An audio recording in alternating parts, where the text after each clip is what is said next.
నమస్తే అండి. ఇప్పుడు మనం సరికొండ జయశ్రీ గారు రచించిన మ్యాగజైన్ కథ కాలం మారింది అనే కథను చెప్పుకుందాం. అరే ఆదిత్య, నువ్వు చెప్పింది నీకైనా అర్థమవుతోందా అంది సుగుణ. అమ్మా, కాస్త ప్రశాంతంగా ఆలోచించు, నీకు కూడా అర్థమవుతుంది అన్నాడు ఆదిత్య. నాకు అర్థమవడమేంటిరా, నీ స్నేహితులు ఎవరికైనా చెప్పు, నవ్విపోతారు చిరాకుగా అంది. ఇందులో నవ్వడానికేముంది, అది మన ఇంటి పరిస్థితి కదా, అయితే మాత్రం ఇలాంటి నిర్ణయమా తీసుకోవటం అంది. చూడమ్మా, నీకు మోకాల నొప్పులు, నా పిల్లలు చిన్నవాళ్ళు, పూర్తిగా నీమీదే భారాన్ని మోపలేను కదా అన్నాడు ఆదిత్య. నాకు ఆరోగ్యం సరిగా లేదని ఇలా చేస్తావా బాధగా అంది.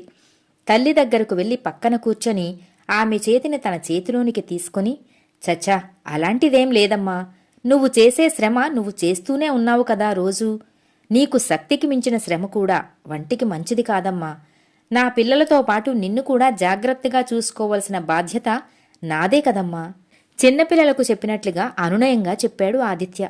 ఏమోరా, నా మనసు ఎంతమాత్రం అంగీకరించడం లేదు అంది సుగుణ. ఇంక వాదించకుండా చిన్నగా నవ్వి అక్కడి నుంచి వెళ్ళిపోయాడు ఆదిత్య. ఆదిత్య గాయత్రులకు 2 పిల్లలు. పెళ్లికి ముందు గాయత్రి ఉద్యోగం చేసేది. పెళ్లి తర్వాత 2 పిల్లలు వెంటనే కలగటం. అత్తయ్య సుగుణ ఊళ్ళో ఉండటంతో పిల్లలను చూసేవారు లేక ఉద్యోగం మానేయాల్సి వచ్చింది గాయత్రికి. పిల్లల ఆలనా పాలనా చూసుకుంటూనే కొత్త కంప్యూటర్ కోర్సులు చేస్తూ తనను తాను అప్డేట్ చేసుకుంటూ వచ్చింది. అనారోగ్యం కారణంగా ఊళ్ళో ఒక్కతీ ఉండలేక కొడుకు ఇంటికి చేరింది సుగుణ. ఒకరోజు సాయంత్రం ఆదిత్య ఆఫీసు నుంచి వచ్చాక అత్తగారు సుగుణ, ఆదిత్య, గాయత్రి కబుర్లు చెప్పుకుంటూ టీ తాగుతున్నారు. ఆది, ఒక్క ఆలోచన వచ్చింది చెప్పనా అంది గాయత్రి ఆదిత్యతో. దానికేంటి పర్మిషన్, శుభ్రంగా కక్కేయి నవ్వుతూ అన్నాడు ఆదిత్య. పో ఆది, అయితే చెప్పను చిరుకోపంగా అంది. ఓకే సరే చెప్పు, నేను ఇంతకు ముందు పనిచేసిన కంపెనీలో జాబ్ ఏమైనా ఉందేమో అని అడగనా అంది గాయత్రి. ఆదిత్య గాయత్రి ముఖంలోకి చూశాడు. సరదాగా లేదు, సీరియస్గానే అంది. మరి మన ఇంటి పనులు పిల్లలను ఎలా మేనేజ్ చేస్తావు అడిగాడు ఆదిత్య. అన్నీ చేసే వెళ్తాను, ఇంకా ఏమన్నా ఉంటే అత్తయ్య గారున్నారు కదా చూస్తారు అంది గాయత్రి. సుగుణ వింటూ టీ తాగుతోంది. అమ్మకు ఆరోగ్యం సరిగా లేదు కదా, ఉదయం నుండి నువ్వు వచ్చేదాకా 2 పిల్లల్ని మేనేజ్ చేయగలదా అన్నాడు ఆదిత్య.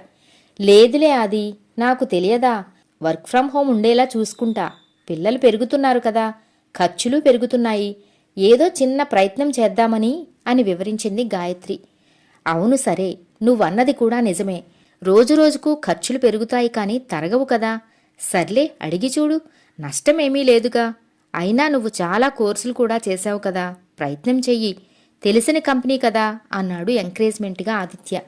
అవునా అది, నా వర్క్ను వాళ్ళు చాలా ఇష్టపడ్డారు, నేను మానేస్తానని చెప్పగానే చాలాసార్లు వద్దని చెప్పారు, నేనే పిల్లలు పెరిగాక మళ్ళీ వస్తానని చెప్పాను. అవునా, మరింకే ట్రై చెయ్యి అన్నాడు ఆదిత్య. అమ్మా, ఏమైంది గాయత్రికి, ఎందుకలా అన్యమనస్కంగా దిగులుగా ఉంది, ఎప్పుడూ ఏదో ఒకటి మాట్లాడుతూ ఉంటుంది కదా, ఈరోజేంటి నేను వచ్చి ఇంతసేపైనా ఒక్క మాట లేదు అన్నాడు ఆదిత్య తల్లితో. ఏమోరా, ఏదో ఆఫీస్ నుంచి ఫోన్ వచ్చింది, త్వరగా వస్తా, కాస్త పిల్లలను చూడండి అని చెప్పి వెళ్ళొచ్చింది అంది సుగుణ. ఓహో, ఇంటర్వ్యూకి వెళ్ళుంటుంది, జాబ్ రాలేదు కావచ్చు, అయి ఉంటుంది పాపం, నువ్వు మాట్లాడు తనతో అంది సుగుణ. గాయత్రి ఇలారా. ఏంటి ఆది అంటూ వచ్చింది గాయత్రి.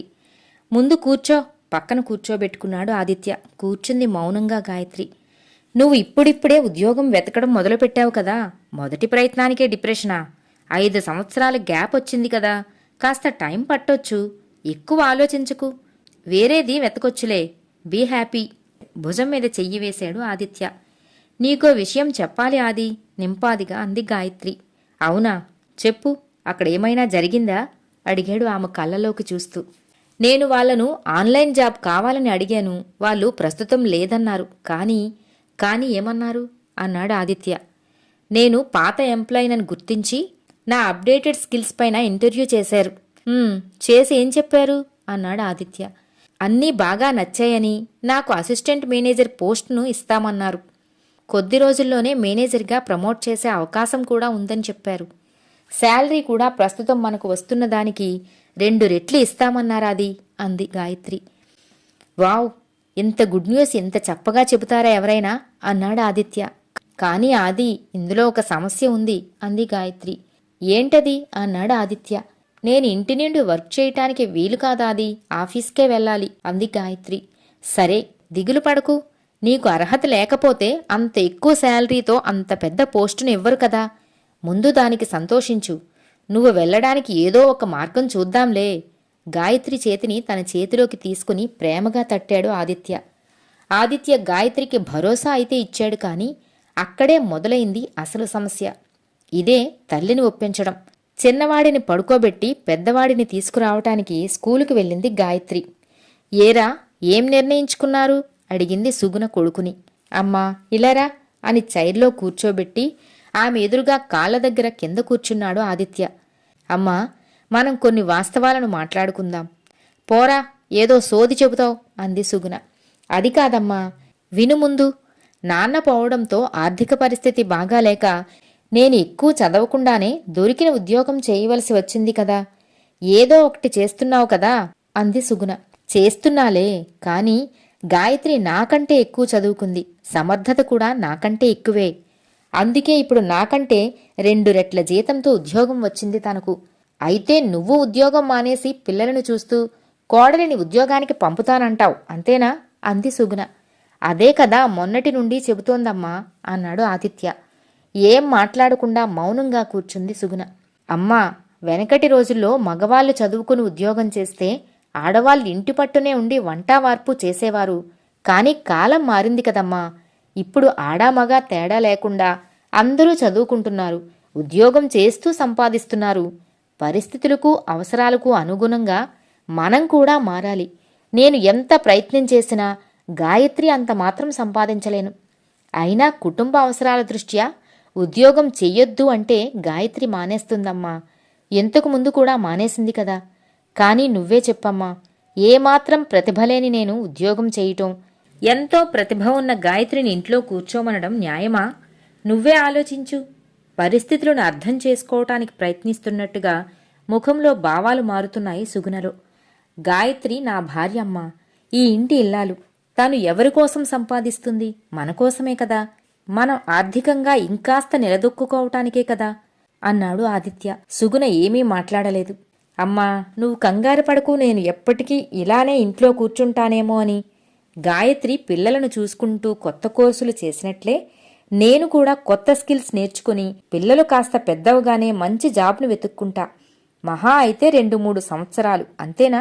అంతే, సరేనా? మా అమ్మ మంచిది కదా, ప్లీజ్ అర్థం చేసుకో అమ్మా అన్నాడు ఆదిత్య.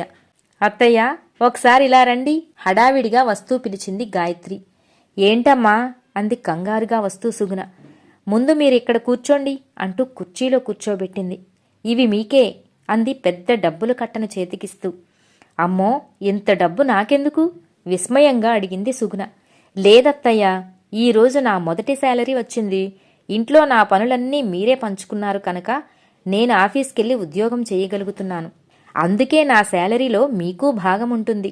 దీన్ని మీకు నచ్చిన విధంగా ఖర్చు చేసుకోవచ్చు, అది మీ హక్కు. సుగుణ లేచి కోడలిని గట్టిగా కౌగిలించుకుంది.